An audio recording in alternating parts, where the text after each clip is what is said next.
Thanksgiving est une grosse affaire dans ma famille. Pas pour la tradition ou la chaleur humaine, mais parce que c'est leur performance préférée. Mes parents mettent leurs tabliers assortis, préparent leur hors-d'œuvre parfait et paradent leur récit familial bien répété comme s'ils acceptaient un prix. Mais derrière tout ça, il y a de la pourriture, celle qu'on ignore si longtemps qu'on commence à penser qu'elle est normale. Le message vocal est arrivé 5 jours avant Thanksgiving. Lundi soir, je déchargeais les courses quand je l'ai vu. La voix de mon père est arrivée comme s'il lisait une note de service d'entreprise. Pamela, ta mère et moi avons parlé. Nous pensons qu'il est préférable que tu ne viennes pas cette année. C'est trop tendu. Nous avons décidé de te couper des vacances. Merci de respecter notre décision. Je savais exactement ce qu'il voulait dire par tendu. Ce n'était pas une question de manque de respect de ma part. Ce n'était pas une question de conflit. C'était parce que 2 semaines plus tôt, j'avais finalement arrêté d'acquiescer lorsque ma mère faisait ses petits commentaires sur le fait que mon travail n'était pas un vrai travail. Et je lui ai rappelé que pendant qu'elle était assise dans une maison qu'elle ne payait pas, c'était moi qui maintenais leur entreprise chancelante en vie en coulisses. C'était parce qu'au dîner le mois dernier, je n'avais pas ri quand mon père avait fait cette blague sur le fait que je ne garderais jamais un homme parce que j'avais trop d'opinions. C'était parce que j'ai finalement dit, vous deux agissez comme si vous m'aviez rendu service en me tolérant. Alors que la vérité est que c'est moi qui ai nettoyé vos désastres financiers pendant des années. Ils n'ont pas aimé ça. Ils ont dit que j'avais un ton, alors ils m'ont coupé de Thanksgiving comme un enfant puni. Je n'ai pas rappelé. Je n'ai pas supplié. J'ai juste envoyé un SMS, j'apprécie. Mais au fond de moi, j'en avais fini. S'ils ne voulaient pas de moi, très bien. Mais je n'allais pas continuer à flotter en coulisses, à soutenir silencieusement le cirque pendant qu'ils me dénigraient en tant que fille amère et dramatique qui ne comprend tout simplement pas à quel point ils ont travaillé dur. Ils voulaient de l'espace. Ils l'ont. Le même soir, je me suis connecté à nos comptes d'entreprise communs, la comptabilité, la paie, le logiciel fiscal, tout ce que j'avais reconstruit à partir de zéro après qu'il l'ait tellement gâché que l'IRS s'en est mêlé. C'était moi la raison pour laquelle il ne s'était pas noyé. J'ai supprimé mon nom, tout déconnecté, transféré les identifiants de connexion à l'adresse email commune, leur ai envoyé un dernier dossier avec tous les fichiers dont ils auraient besoin. Pas de notes, juste les données. Puis je me suis déconnecté et je suis allé me coucher. Pendant 36 heures, rien. Pas un seul SMS ni appel. Puis ça a commencé. Des appels de papa, puis de maman, puis des deux encore et encore comme s'ils essayaient d'appuyer sur un bouton de panique et de redémarrer le monde. Puis mon frère est arrivé. Il vit dans la même maison qu'eux. Il est plus âgé, marié, a un enfant. Je ne m'attendais pas à ce qu'il choisisse un camp, et il ne l'a pas fait. Ces appels n'étaient que plus de bruit que j'ai coupé. Le deuxième soir, j'avais 84 appels manqués, et les messages vocaux ont commencé à s'accumuler. Au début, c'était de la confusion, puis de la panique, puis du désespoir. Pamela, nous ne savons pas comment accéder à quoi que ce soit. Pouvez-vous simplement nous guider à travers le processus? Tu prends ça trop à cœur. Nous avons besoin que tu nous aides à déclarer les impôts trimestriels. Ils sont dus cette semaine. À minuit, ma mère pleurait en arrière-plan. Papa avait l'air d'essayer de ne pas craquer. Je n'ai répondu à aucun d'eux. Ils voulaient une vie sans moi. Parfait. Je leur donnais juste exactement ce qu'ils demandaient. Mercredi matin, je ne pouvais même pas vérifier mon téléphone sans être inondé de messages vocaux. Mes parents étaient officiellement entrés en mode panique. Je n'ai répondu à aucun d'eux. Pas par dépit, mais parce qu'honnêtement, je ne ressentais plus rien. Je regardais juste tout se dérouler comme quelqu'un feuilletant un feu qu'il avait lui-même allumé. Je suis quand même allé au travail, j'ai quand même déjeuné avec mes collègues, j'ai quand même fait les courses comme une personne normale. Pendant ce temps, il se défaisait, message vocal après message vocal. J'ai reçu un appel d'un numéro bloqué. Je n'ai pas décroché. 5 minutes plus tard, un autre message vocal est apparu. Pamela, c'est ton père. Nous ne pouvons pas accéder au tableau de bord de la paie. As-tu changé le mot de passe? Nous avons des chèques à traiter aujourd'hui. J'ai besoin que tu m'appelles immédiatement. 5 minutes après ça, un autre. Et, c'est encore moi. As-tu reçu le dernier message? Peux-tu juste nous expliquer rapidement? L'ironie était presque trop belle. Je leur avais rappelé 6 fois d'écrire les mots de passe ou de configurer un email de récupération. Mon père a dit que j'étais contrôlante et condescendante. Maintenant, ils ne pouvaient pas ouvrir leur propre système. Le matin de Thanksgiving, ils ont essayé de faire comme si de rien n'était. Silence radio. J'ai pensé qu'ils allaient passer au contrôle des dégâts, inviter des cousins éloignés, publier quelques photos et prétendre que rien ne s'était passé. Faux. À 11h47, j'ai reçu un SMS groupé de tous les deux. Tu nous manques aujourd'hui. Sache juste que nous pensons à toi. Aucune excuse.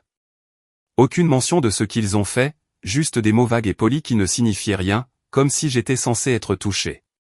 Je n'ai pas répondu. Le soir de Thanksgiving, j'ai fait rôtir un poulet et j'ai ouvert une bouteille de vin. J'ai regardé 3 films, allumé des bougies et me suis endormi avec mon téléphone en mode ne pas déranger. Quand je me suis réveillé vendredi matin, j'avais 29 nouveaux appels manqués, tous d'eux. Apparemment, le lecteur de cartes du magasin a cessé de se synchroniser. Le système que j'ai mis en place pour les ventes et l'inventaire, celui qu'ils disaient trop compliqué et exagéré, ne fonctionnait pas sans la synchronisation manuelle hebdomadaire que j'avais l'habitude de faire pour eux. Leur grande vente du vendredi noir, complètement gâchée. Vers midi, j'ai reçu un message vocal de ma mère. Sa voix était tendue, comme si elle avait pleuré. Nous savons que tu es en colère, et peut-être devrais-tu l'être, mais nous avons besoin que tu nous aides à réparer ça. Tu sais, nous ne sommes pas doués avec ces trucs technologiques. Tu es la seule qui comprend comment tout ça fonctionne. Puis elle l'a dit, et je ne l'oublierai jamais. Nous ne voulions pas te couper. Nous avions juste besoin d'un peu d'espace. Nous ne voulions pas gâcher Thanksgiving pour tous les autres, n'est-ce pas? Parce que j'aurais été celle qui l'aurait gâché. Pas les gens qui m'ont tendu une embuscade avec un message vocal passif-agressif et m'ont traité comme un problème de relations publiques. Je n'ai pas répondu. Ni à elle, ni à mon père. Pas même à mon frère quand il a appelé tard ce soir-là et a laissé un message disant que les choses allaient mal à la maison. Je n'ai pas demandé ce chaos. C'était un pas en arrière. Ce sont eux qui ont insisté pour faire comme si je n'avais pas d'importance. Maintenant, ils s'étouffaient dans leur propre silence. Dimanche, les choses ont vraiment tourné. Ma mère a envoyé un long message sinueux sur la façon dont elle me pardonnait pour les choses que j'avais dites et sur la façon dont elle espérait que nous pourrions aller de l'avant en tant que famille. Elle n'a pas dit pardon. Elle n'a rien assumé. Elle l'a juste lancé comme si j'allais revenir en rampant parce qu'elle le permettait. Puis lundi est arrivé, le jour de la paix. À 7h08, j'ai reçu un appel de la ligne fixe de leur magasin. Je l'ai regardé sonner. Puis est arrivé un message vocal.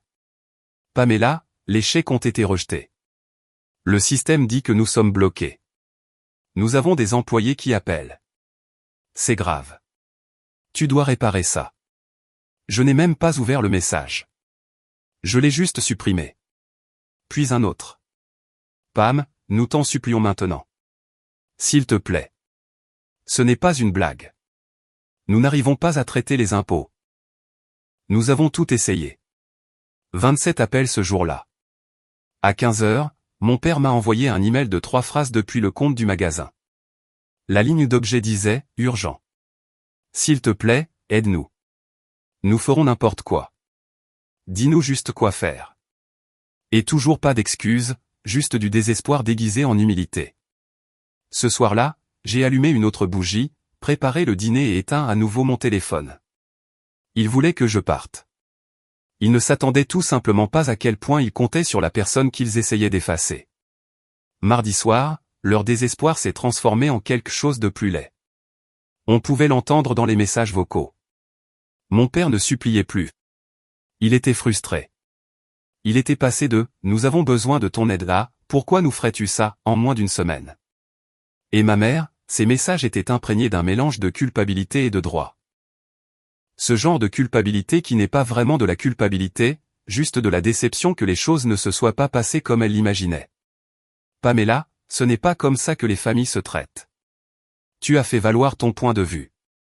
Maintenant, reviens à table. Revenir à table comme si j'étais parti en trombe pour rien. Comme s'ils ne m'avaient pas coupé dans un message vocal d'1 minute quelques jours avant les vacances. Comme s'ils ne m'avaient pas jeté dehors puis essayé de me faire revenir quand ils ont réalisé que j'étais la seule à maintenir leur château de cartes financier en place. Mercredi matin, j'ai reçu un email avec la ligne d'objet avis de pénalité de l'État. Il provenait du compte de leur entreprise. Le genre de mail qu'il m'aurait automatiquement transféré il y a 6 mois avec « Qu'est-ce que ça veut dire ?» dans la ligne d'objet. Maintenant, il l'envoyait juste sans commentaire, sans explication. Comme si j'allais le voir, paniquer et me précipiter pour le nettoyer. Je n'ai même pas ouvert la pièce jointe. Je savais déjà. Déclaration de revenus trimestriels en retard, défaut de paiement de l'impôt sur le revenu estimé, probablement une amende de 5 cents $ et un signalement pour vérification. Puis, sans avertissement, ma mère s'est pointée à mon appartement. Pas de SMS, pas de préavis, juste 3 coups légers. Je me suis tenu près de la fenêtre de la cuisine et je l'ai regardée. Elle avait l'air nerveuse. Elle vérifiait son téléphone, regardait la porte, frappait à nouveau. Je n'ai pas bougé. Je suis juste resté là à siroter mon café, à attendre. Après quelques minutes, elle est partie. 10 minutes plus tard, un autre message vocal. Pamela, je suis venu parce que je pensais que peut-être face à face aiderait.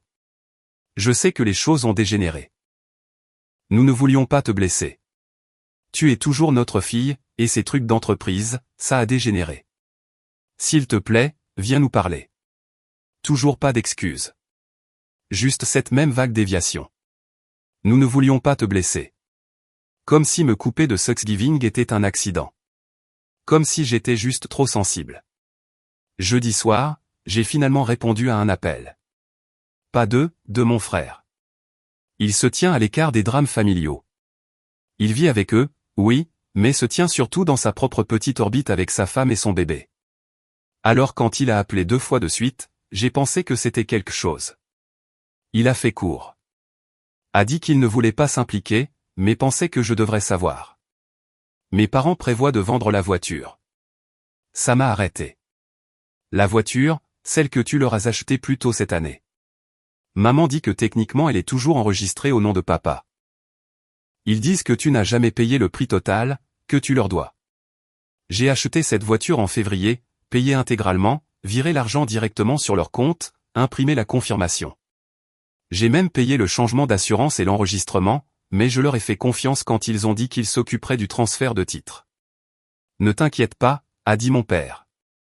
Nous nous occuperons de la paperasse. C'était en avril. Je n'ai jamais fait de suivi. J'étais occupé. J'ai supposé qu'il l'avait fait. Et maintenant il me le reprochait.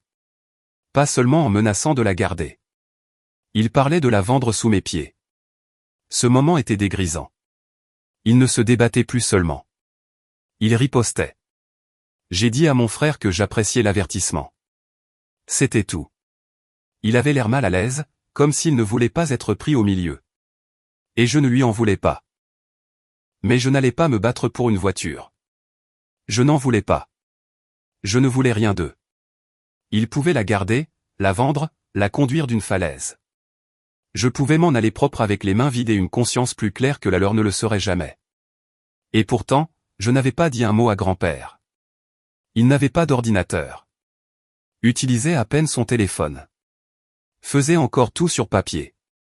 Mais il connaissait tous les coins de la famille. Qui devait quoi à qui? Qui a menti? Qui a couvert les choses? Et la seule chose qu'il n'a jamais tolérée, c'est le comportement ingrat et manipulateur. Mes parents vivaient dans sa maison. Il dirigeait leur entreprise depuis un bâtiment qu'il possédait. Il les a maintenus à flot plus de fois que je ne pouvais en compter, mais toujours tranquillement, supposant toujours qu'ils gardaient au moins la famille ensemble. Je ne l'avais pas encore appelé, mais j'allais le faire.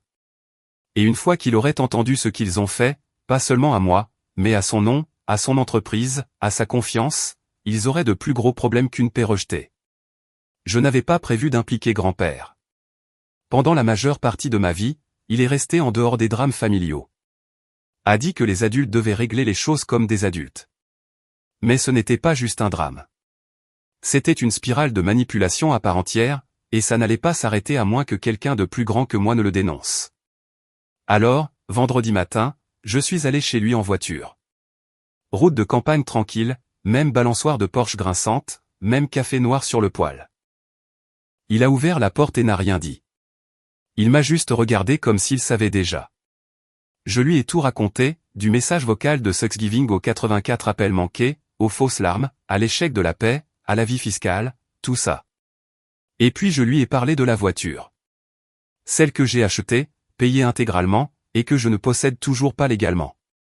Il n'a pas interrompu. Il n'a même pas cligné des yeux.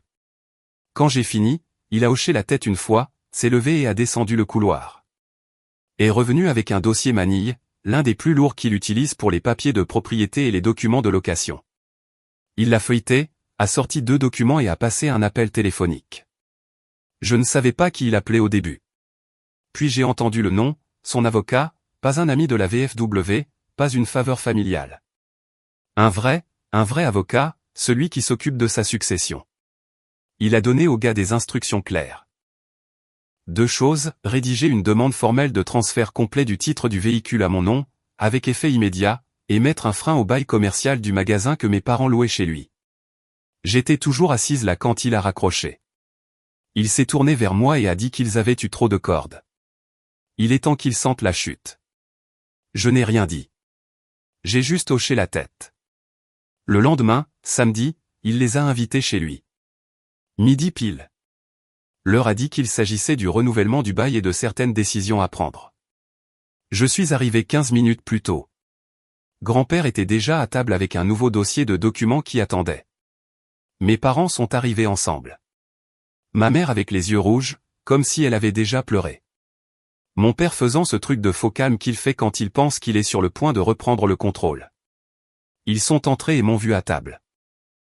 Ma mère m'a à peine regardé. Les yeux de mon père ont balayé la pièce comme s'il préparait déjà son discours, mais grand-père ne leur en a pas donné l'occasion. Il a glissé un document sur la table, la demande formelle de transfert de titre. Puis il a dit, vous avez 48 heures pour céder la voiture, sinon je vous dénoncerai pour fraude d'actifs. Mon père a ouvert la bouche. Grand-père a levé la main. Il n'avait pas fini. Puis il leur a tendu un autre papier. Celui-ci était un gel temporaire de leur bail commercial. Pas une expulsion, pas encore. Juste une pause jusqu'à ce qu'ils décident s'ils opéraient toujours de bonne foi. Vous avez utilisé mon nom, mon argent et ma propriété pour soutenir cette entreprise. Et vous avez exploité ma petite fille pour la maintenir en marche. Ça s'arrête maintenant. Ils étaient stupéfaits.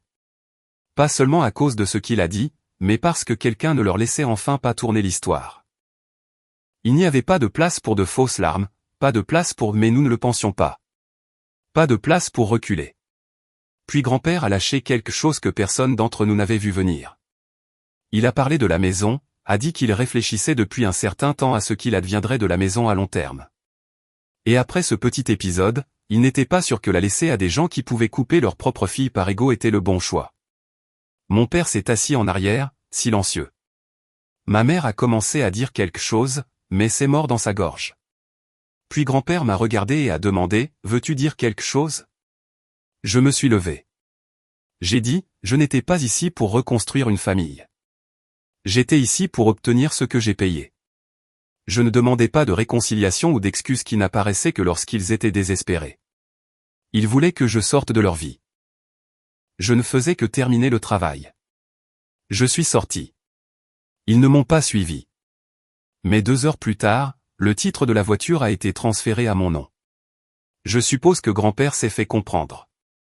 Le titre de la voiture était officiellement à mon nom dimanche soir. Je l'ai récupéré moi-même au DMV le lundi matin. Nouvel enregistrement, nouvelle plaque, papier en main. C'était censé être la fin. J'avais ce qui était à moi. Pas de dispute. Pas d'excuses demandées. Mais bien sûr, ce n'était pas fini. Mardi matin, j'ai reçu un appel de mon frère. Sa voix était tendue, comme s'il regrettait déjà d'avoir composé le numéro. Il a dit, « Je pensais que tu devrais savoir. Ils disent aux gens que tu as fait chanter grand-père. » J'ai réellement ri. Pas un rire sarcastique, un rire fatigué authentique. Apparemment, ma mère était déjà au téléphone avec 2 de mes tantes et un cousin, peignant toute l'affaire comme si j'avais manipulé toute la situation. Elle leur a dit que je m'étais pointé chez grand-père avec une menace juridique et que j'avais raconté une histoire à pleurer pour le faire se retourner contre eux. Elle a dit que grand-père était trop vieux pour gérer toute cette pression et que j'avais profité de sa confiance. Je pouvais deviner son ton exact. Victimisation polie enveloppée d'inquiétude. C'était son costume préféré. Puis mon frère a dit quelque chose qui m'a arrêté. Ils disent que la voiture n'était pas une vente, que c'était un prêt, que tu n'as jamais fini de les payer. Au début, je n'y ai pas cru. J'ai pensé que peut-être il avait mal compris. Non. Il se préparait vraiment à essayer de contester toute la vente, à dire que ce qui s'était passé en février n'était pas une transaction propre, mais un vague accord qu'il pouvait maintenant tordre en ce qu'il voulait. J'avais des preuves, un virement bancaire, des reçus, même des SMS confirmant le montant et les conditions. Mais ça n'avait pas d'importance. Il ne s'agissait plus de la voiture. Il s'agissait du contrôle. Il l'avait perdu et maintenant il voulait du sang. Et voici le pire. Je pouvais dire que mon frère ne pensait même pas qu'ils avaient tort. Il a dit, peut-être juste leur parler avant que ça n'aille trop loin. C'était la dernière fois que j'ai répondu à ses appels. Alors, j'ai fait la seule chose que je savais qui mettrait fin à tout ça. J'ai appelé grand-père. Il n'a pas répondu à nouveau, ce qui devenait un thème. Mais cette fois, quand il a rappelé, il savait déjà. Il a dit, ils m'ont parlé de la voiture. Tu peux croire ça? Je n'ai pas répondu. Puis il a dit qu'ils avaient essayé de me culpabiliser. Ils ont dit que je leur tournais le dos. Ils ont dit que tu es trop émotive et que je n'ai entendu qu'un seul côté. Je lui ai demandé ce qu'il avait dit en retour. Il n'a pas hésité. Je leur ai dit que s'ils déposaient un seul document concernant cette voiture, je mettrais en vente le bâtiment du magasin. Et s'ils laissaient même entendre qu'ils allaient traîner ça devant les tribunaux, je réécrirais l'acte de la maison et te le donnerais. J'étais silencieuse. Il a continué. J'en ai assez de les voir mâcher les gens comme ça. Ta mère fait ça depuis qu'elle a 16 ans. Ton père suit juste ce qui lui permet de se sentir comme un roi. Mais je connais la vérité. Je sais qui a fait le travail. Et je sais qui a maintenu l'endroit ensemble quand ils ne pouvaient pas se donner la peine. Ce soir-là, mes parents ont dû réaliser à quel point ils avaient mal calculé. Parce que le matin, j'ai reçu un email d'une adresse Gmail générique avec un PDF en pièces jointes. C'était un accord de résolution mutuelle rédigé comme un modèle que quelqu'un avait copié sur un blog juridique. Pas de nom d'avocat, pas de signature. Le langage était ridicule. Ils accepteraient de ne pas contester la propriété du véhicule si je signais une clause promettant de ne parler à aucun membre de la famille élargie des désaccords personnels et accepteraient de ne pas ternir l'image de la famille par des récits dramatisés d'événements passés. J'ai failli m'étouffer avec mon café. Récits dramatisés. Ils menaçaient de me poursuivre en justice, de voler ma voiture et de réécrire l'histoire. Et maintenant, c'était moi qui risquais de ternir la famille. J'ai transmis le tout à grand-père. Il n'a rien répondu. Le lendemain matin, il a fait quelque chose de mieux. Il m'a envoyé une photo. C'était une copie du bail du magasin avec leur nom rayé au marqueur noir et une ligne vierge en dessous. Au-dessus, il y avait une note écrite de sa main. Ils veulent la guerre. Laissez-les avoir le silence à la place. Cet après-midi-là, ils ont perdu le bâtiment. Grand-père leur a signifié un avis. Pas une expulsion, pas encore. Juste une résiliation du bail à son échéance le trimestre prochain. 90 jours. Ils pensaient pouvoir réécrire l'histoire, tordre les faits, me menacer de silence. Mais ils ont oublié la seule chose qui les a toujours sauvés auparavant était le silence de grand-père. Et cette fois, c'était lui qui écrivait la fin. Grand-père m'a appelé un jeudi soir et m'a demandé si je pouvais passer à la maison ce week-end. Sa voix ne sonnait pas lourde, juste calme. Le genre de calme qui signifiait que quelque chose allait se terminer. Il a dit, tu devrais venir chercher le titre de la voiture en personne, et ils seront là. Je savais qui il voulait dire, et je savais ce qu'il faisait. Ce n'était pas pour leur bien. C'était pour le mien. Alors, j'y suis allé. Samedi, 15 heures. Je me suis garé dans l'allée que je n'avais pas vue depuis plus d'un mois.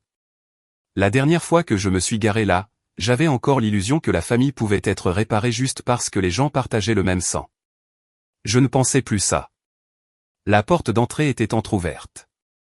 Je suis entré sans frapper. Grand-père était assis dans son vieux fauteuil inclinable dans le salon, calme comme toujours. Mes parents étaient déjà là sur le canapé en face de lui, assis côte à côte comme s'ils attendaient un verdict. Ils ne m'ont pas regardé tout de suite. Je suis resté juste à l'intérieur de la porte pendant un moment. Personne n'a rien dit. Puis grand-père a fait un geste vers la chaise en face de lui et a dit, terminons en. Alors, je me suis assise. Ma mère a été la première à parler. Elle n'a pas pleuré cette fois. Pas de théâtralité. Elle a dit qu'ils étaient désolés, mais ça ne sonnait pas comme du regret. Ça sonnait comme une formalité, comme quand quelqu'un s'excuse de vous avoir bousculé sur le trottoir. Puis mon père a parlé. Il a dit que les choses avaient dégénéré. Nous ne pensions pas que tu partirais vraiment comme ça. C'était ce qu'il y avait de plus proche de l'honnêteté que j'avais entendu de l'un ou l'autre d'eux depuis des semaines. C'est ce qui m'a blessé. Pas l'insulte, pas la trahison, mais le fait qu'il n'avait jamais réellement cru que je pouvais choisir d'en finir. Qu'il pensait que je finirais toujours par revenir parce que c'est ce que j'avais toujours fait. Pas cette fois. Grand-père a ouvert un dossier sur la table basse. À l'intérieur se trouvaient 2 documents. L'un était le titre de la voiture finalisée et enregistrée à mon nom. L'autre était un avis confirmant la fin de leur bail au magasin. Prise d'effet dans 60 jours. Il m'a tendu le titre et les a regardés. Si elle vous avait poursuivi en justice, je l'aurais soutenu devant les tribunaux. Mais elle ne l'a pas fait. Il vous a donné une porte de sortie, et vous avez quand même choisi de la tordre. Ils n'ont pas argumenté. Puis grand-père a ajouté quelque chose auquel je ne m'attendais pas. Il leur a dit qu'il avait mis à jour son testament. Il n'a pas dit ce qu'il y avait dedans, juste que certaines choses avaient changé. Il s'en est tenu à ça. Ma mère est devenue pâle. Mon père a baissé les yeux. Je suis restée silencieuse. Puis grand-père s'est tourné vers moi et a dit, « Tu es venu chercher quelque chose, et je pense que c'est plus qu'une simple voiture. » Il avait raison. Je suis venu chercher le dernier morceau de moi-même que j'avais laissé dans cette maison. La conviction que j'avais besoin de leur approbation pour appartenir. J'ai plié le titre dans mon sac et je me suis levé. Pas d'au revoir, pas de dernière pique. Je n'avais pas besoin qu'ils m'expliquent quoi que ce soit d'autre. Je ne le voulais pas. Je comprenais déjà tout ce que j'avais besoin de comprendre. Alors que je me dirigeais vers la porte, ma mère s'est levée comme si elle allait me suivre. Je l'ai entendu murmurer, « Pamela ». Je ne me suis pas arrêté. Je suis sorti, j'ai fermé la porte derrière moi et je suis allé à ma voiture. Ma voiture, et je suis parti. Pas vite. Pas en colère. Fini. Maintenant, quelques mois plus tard, je vis dans un nouvel appartement dans un autre quartier de la ville. La voiture est garée en bas, propre et à mon nom. Je n'ai pas eu de nouvelles d'eux depuis ce jour-là, et je n'ai pas cherché de mise à jour. Mais parfois tard dans la nuit, je pense à la rapidité avec laquelle tout s'est effondré. Pas à cause de ce que j'ai fait, mais parce qu'ils n'ont jamais cru que j'avais la force d'arrêter de réparer les choses. Ils disaient, le sang est plus épais que l'eau. Mais ils ont oublié la version complète. Le sang de l'alliance est plus épais que l'eau de la matrice. La famille ne vous tient pas chaud quand elle est construite sur le contrôle. Mais la vérité le fait, les limites le font. Et la paix, la vraie paix, vient quand vous finissez par vous en aller sans broncher. Ils m'ont dit de ne pas venir à Thanksgiving. J'ai fait exactement ce qu'ils ont demandé, et je ne suis jamais revenu. La mise à jour.